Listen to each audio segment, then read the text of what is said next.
I'm just gonna show you the ingredients to the raspberry chocolate cake we're making. These are not all the ingredients, unfortunately, but on the left hand side we've got the ground up flax seeds, oat milk or any dairy-free milk, baking soda, cocoa powder, lemon juice or white vinegar or apple cider vinegar, vanilla extract, canola oil and flour. Now in this case I am using spelt flour, but you can use whatever flour you want. Also, what is X'd out is applesauce. We will not be needing that, it was there on accident. What else you will be needing is dates for the frosting. You can do a different frosting, but the frosting I'm making is with dates. Also, let's not forget we will need raspberries. These can be fresh or frozen. Hi!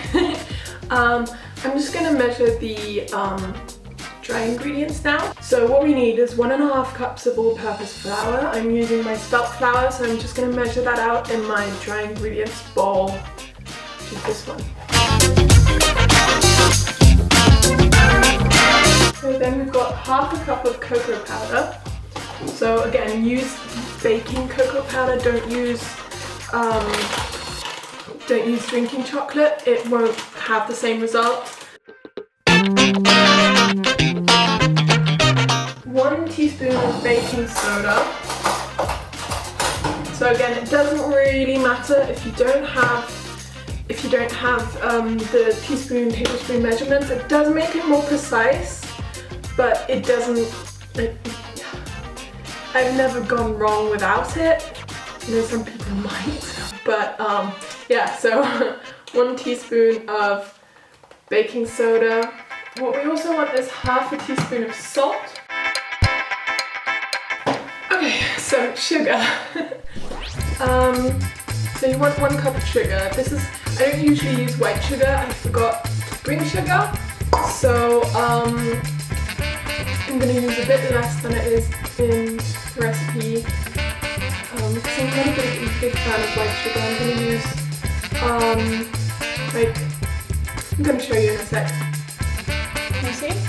It's like about like an inch or so from the top of the cup measurement. It's 1 cup. It will probably vary with different cup measurements, but yeah, so I'm going to use that.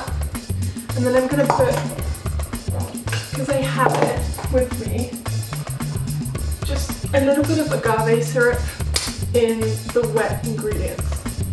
Tablespoon or 2. If you have lumps of sugar, like I just did, just, you know, squish them.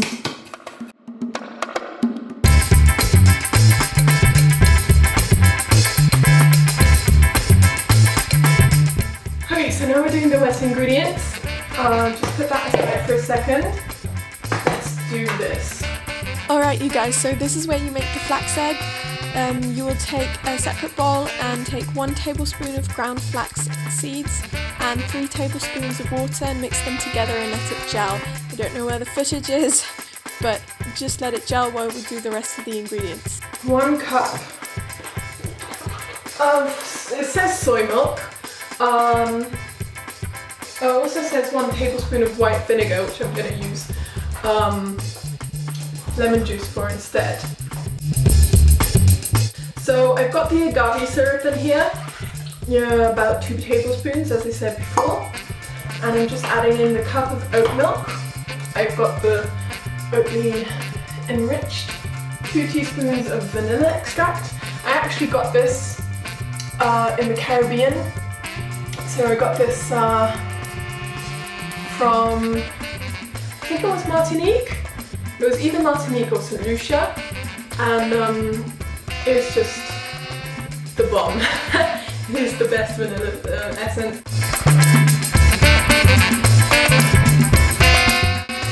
Right, so I'm going to press some of this lemon. I'm not going to measure it really, I'm just going to try and not get any bits in it. And put some of that in here. So you want about 1 tablespoon, so that is a fair amount of acid. Basically, be very careful with vegan cakes when you're only using baking soda. because the reason baking powder works so well is because it's double active. So that means it will rise once while you're mixing and once while it's in the oven when heat is applied to it. And baking soda just rises once. So once you've actually mixed it together, you need to get it in the pan and in the oven really quickly, because otherwise it will just go gloopy and it won't be nice.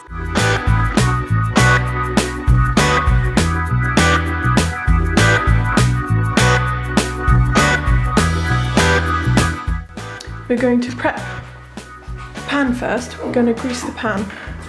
I'm going to mix the wet and dry ingredients now. I put my oven on. I turned it on 180, so that's 180 degrees Celsius. With vegan cakes, especially with ones with baking soda, again, don't over mix. Once the clumps are gone, you know, once it's all mixed, just stop. Do you see how quick that went? You kind of just wanted to get to this consistency, and then we're going to pour it in the pan, and then we're going to put it in the oven. So that's what it's going to look like. I'm going to put it in the oven now. Okay, and I'm going to wait. I'm going to wait for 30 minutes. Let's do this. It's out. It's finished. Oh my god. Oh my god, it's amazing. Oh my god. Alright, so for the frosting, I'm soaking some dates. I don't know if you can see the steam, a bit maybe. Got my soaked dates, I removed the water. I know it looks disgusting.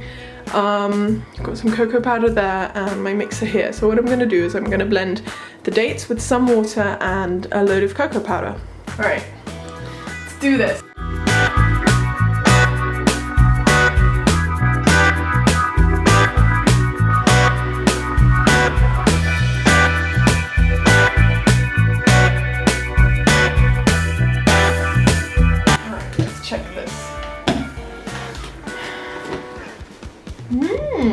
Looks good. Let's see if it tastes good. I think it needs a bit of sugar. Usually the dates would do that. Look at that cake. Look at it. No. I'm gonna put some of the frosting on here. I'm gonna use some raspberries.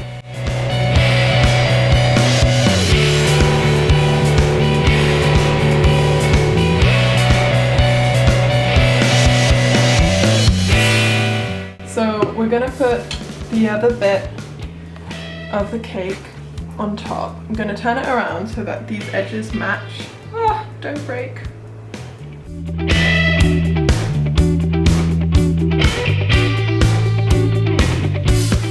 Ta-da!